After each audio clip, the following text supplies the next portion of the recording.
Ooh, light even works. All right, good morning. I don't know what that is. Today, we're going to be working on Rasmarine, or the old galley-made heads. So, a lot of you guys, if you're into boating, you may have these on board your boat. It's an older school, but I mean, huge pump, scavenger on it. I've got 4 of them on board. You can see I'm up in the bow of Southern Comfort, which is a 61-foot Hatteras motor yacht. So I got 4 heads, 4 bathrooms on board this boat. So each bathroom, each head has its own pump. And so this is the pump right here, or here's the engine or the motor for it. This is the business end. So this is where the discharge from the toilet comes from, right into here. There's a big worm gear that's inside of here with a scavenger on the end of it, which is a big blade that chops the stuff up. It goes into this pipe, which then goes down into the tank, and then we pump it out. And then on this side here, bilge pump, another long story. This is the freshwater side. So we've got fresh water coming in here, and then from this side, it's going up into the head, feeding the head for the fresh water. So that's pretty much the system. One motor works both the discharge and the supply side of the head. Now, you can buy from Rasmarine, which is down in Florida. They've taken over the galley head, or the galley made stuff. They can actually rebuild everything down there, and they're usually pretty good. They know their stuff. You can buy a conversion kit. So if you wanted to go from salt water, which is what this is, this comes from the sea, and you want to change it to fresh water, you can buy a solenoid kit and transfer it over into fresh water. Reason why they have salt water is because when we're underway out at sea, we want to conserve as much of the fresh water as we can, and there's a plentiful amount of salt water. So they use salt water in the old stuff. If you leave it, it tends to kind of smell and stuff like that, which is why they're changing it over, or they have that conversion kit over into fresh water. So we had some guests on board this past weekend. We actually use this as sort of an Airbnb in Verbo. You can find it online. But the reality is we really don't trust our clients to literally flush a toilet. And I mean that in the nicest way possible. We don't trust them to flush a toilet. 9 times out of 10, they're clogging the toilets because they don't pay attention to not our rules, but just to make it nice for them on board. So we're not down here every 3 hours after they flush the toilet.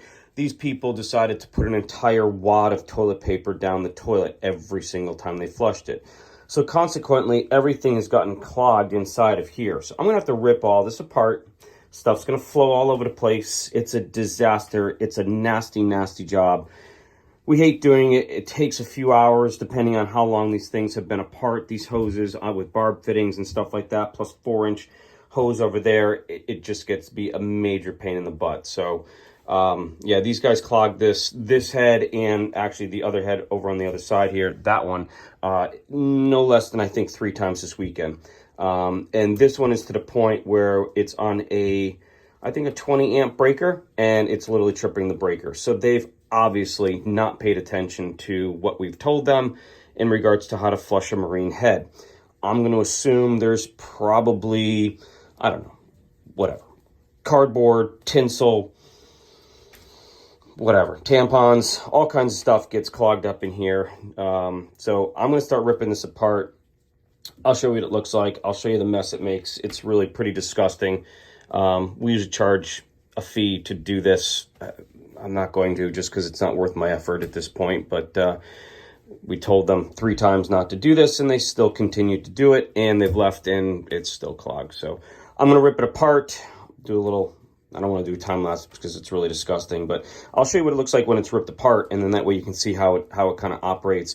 And this, if you guys ever have to take this off, if you've never done this, there's a sort of a trick to getting this thing off of here. So I'll rip it apart and then show you that. All right, it's maybe a half an hour after the first video. I just want to give a great big shout out to the last clients that were on board. I am completely covered in their fecal matter. So this is why when I tell you guys how to flush a freaking toilet, to listen to me. And this is why I charge $500 to fix this crap if you guys don't listen, because I am completely covered and sitting in their disgusting mess. My bilge pump, or my bilge, is now full of seawater and crap, and I've got everything plugged off, and as usual, I got 4 sea strainers over on that side. The only damn sea strainer that didn't shut down was the one I needed. So I had to plug this, plug the discharge, which is right there.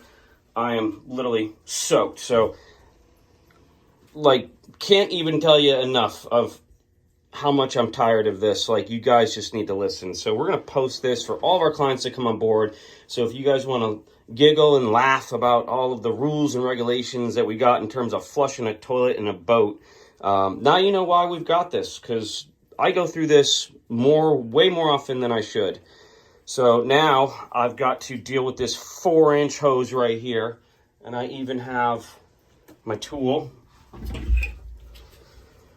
that is supposed to get this off. I can't even get this in here to get this out. That's how tight this is right here. So that I can take that off and unscrew whatever the hell they screwed, because they didn't listen. So it's not that hard, guys. It's a boat. It's not a house. You don't flush tampons and paper towels and cardboard and whatever else down head. Doesn't work. I'm sure all of you other boaters out there can understand what I'm talking about and sort of feel my pain as I bathe in these people's disgustingness. So I'm going to get this off, and then I'll show you the real stuff. All right, I've gotten it all apart. You can see all the junk that came out of here, and it was all wrapped around the blade, which is the macerator right here, and this is your boot, and then inside of here there's a worm gear, and this chops it up, and then the stuff goes through here and then discharges out through here. Now, if you rip this thing apart here, you're wondering why you can't get this housing out, because if you don't know that this is here, then you're just going to slam this against the prop here, or the macerator. So if you look on the inside, I don't know if you can see it or not, but you see the 2 grooves that are in there? Let me see if we can, there you go. So those 2 grooves need to line up with this. And when these 2 grooves line up with this, then the whole housing slides right out. So that's the trick. If you remember taking one of these things apart, you got to make sure that this is lined up with the grooves in the housing so that both of them can separate. So that's the big trick on these things. And I couldn't get it undone. So I just ended up having to rotate this until I could slide this out. I had to dismantle the screws. So a lot of times it's just easier just to dismantle this entire thing, because it's pretty heavy and it just makes it easier and less unwieldy to deal with. So I've got it unclogged. Gonna put it back together again. Looking at this, even though it's really pretty new, I may order, and I just used up, I think, all of my extra boots. So these boots get worn out. Obviously, this is a bronze fitting worm gear inside of here, and just over the course of time, this boot will wear out.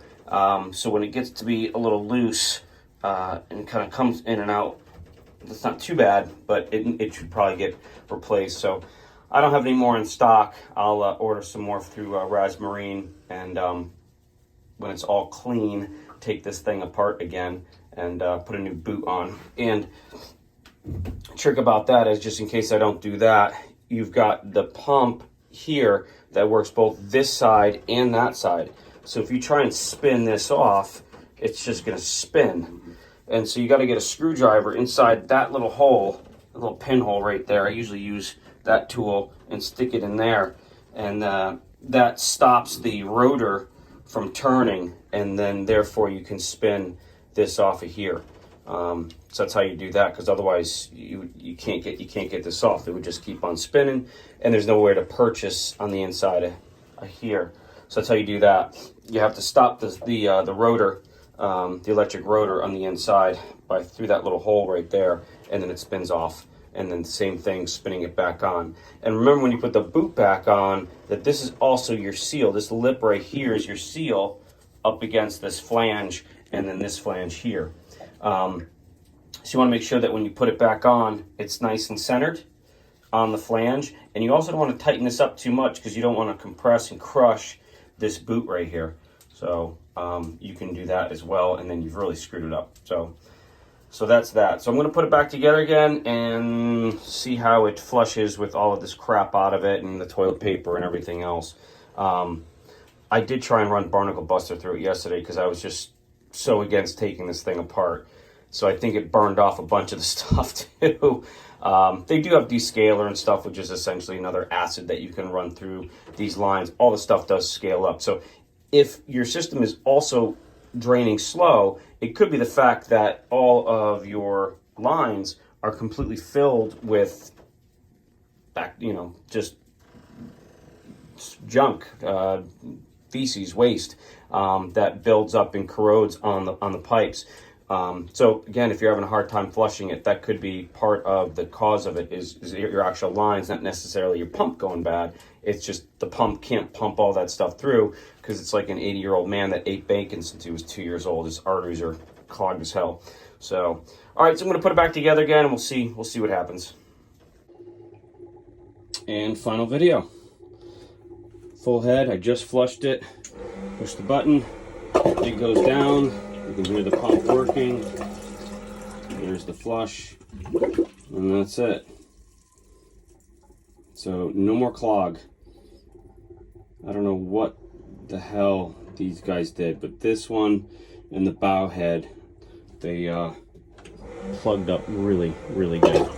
So now you can see everything's draining. The black stuff that you see, remember this is all seawater, so we shut the seacock off and everything else. So a lot of that is just the debris coming down from the from the sea strainer and the line that's gotten disturbed. So it's pretty much it. It's done. It's fixed.